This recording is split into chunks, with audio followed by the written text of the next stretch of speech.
ഈ വീഡിയോ വൈറലാവാൻ കാരണം പോസിറ്റീവ് കമന്റ് ഇടുന്നവരല്ല, നെഗറ്റീവ് കമന്റ് ഇട്ടവരാണ്. സോ അവരോട് താങ്ക്സ് പറയാണ്. ഹിന്ദിക്കാരുടെ കോൺസെപ്റ്റ് ഞാൻ ഇത് കണ്ട് ജസ്റ്റ് ഒന്ന് ട്രൈ ചെയ്ത് നോക്കിയത്. അവർക്ക് മില്യൺസ് റീച്ച് കിട്ടുന്നുണ്ട്, പക്ഷെ ഒത്തില്ല. 3G പല കമന്റുകളും വന്നു. അപ്പൊ ഞാനിത് ട്രയൽ ഫീച്ചറായിട്ട് ഇട്ട് നോക്കി, അല്ലാതെ ഇട്ട് നോക്കി. 2-3 തവണ അക്കൗണ്ടിൽ പോസ്റ്റ് ചെയ്തിട്ടുണ്ട്. നിങ്ങൾക്ക് വേണമെങ്കിൽ നോക്കാം. എൻ്റെ വൈഫിന്റെ അക്കൗണ്ടിൽ വൈഫിനെ കൊണ്ട് ചെയ്യിപ്പിച്ചിട്ടുണ്ട്. ചിലവർ കമന്റ് ചെയ്ത് കെട്ടിയോനും കെട്ടിയോളും ശ്രമിച്ചിട്ട് നടന്നില്ല എന്നൊക്കെ. പക്ഷേ വീണ്ടും വീണ്ടും വീണ്ടും പരിശ്രമിച്ചപ്പോൾ എനിക്കൊരു വാശിയായിരുന്നു, ഇതെന്തായാലും സക്സസ്ഫുൾ ആയ സാധനമാണ്, എന്നെ കൊണ്ട് പറ്റാതിരിക്കരുത്. ഇത്രയും ഫോളോവേഴ്സ് ഉള്ള അക്കൗണ്ടാണ്. ട്രൈ ചെയ്തു. ഓൾമോസ്റ്റ് നാലാമത്തെ 5-ാമത്തെ video same type of concept, different edit ആണ് ചെയ്തപ്പോൾ ഇത് മില്യൺ അടിച്ചു.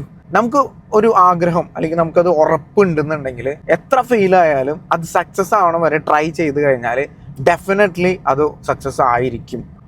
ഇത് എന്നെ വീണ്ടും എന്നെ റിമൈൻഡ് ചെയ്ത്, എന്നെ തന്നെ സെൽഫ് മോട്ടിവേറ്റ് ചെയ്ത്. ആക്ച്വലി ഇത് നിങ്ങൾക്ക് ചിലപ്പോൾ ഇതൊരു സാധാരണ റീലാവാം, പക്ഷേ ഇതിനെ പോസിറ്റീവ് രീതിയിൽ എടുത്തു കഴിഞ്ഞാൽ ഭയങ്കര ഒരു സംഭവം തന്നെയാണ് ഈ സാധനം. പിന്നെ ഇതിന്റെ കമന്റ്സ് നിങ്ങൾ വായിച്ചു നോക്കിയോ. ആദ്യത്തെ കമന്റ്സും അവസാനം വന്ന കമന്റ്സിന്റെ ഒക്കെ രീതി.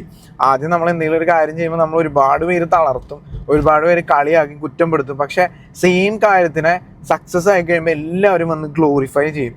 അതാണ് ഈ വീഡിയോയിൽ നിങ്ങൾക്ക് ലൈവായിട്ട് കാണാൻ പറ്റും. സോ ഇത് നെഗറ്റീവ് പറഞ്ഞവരാരും ഞാൻ കുറ്റം പറയണമെന്നില്ല. ഇതൊരു സ്വാഭാവികമായിട്ടൊരു സംഭവമാണ്. പക്ഷെ ഇതാണ് ആക്ച്വൽ റിയാലിറ്റി. അപ്പം നിങ്ങൾക്ക് ഇതിൽ നിന്ന് എന്താണ് ഇൻസൈറ്റ് തോന്നിയെന്നുള്ളത് കമന്റ് ചെയ്തോളൂ.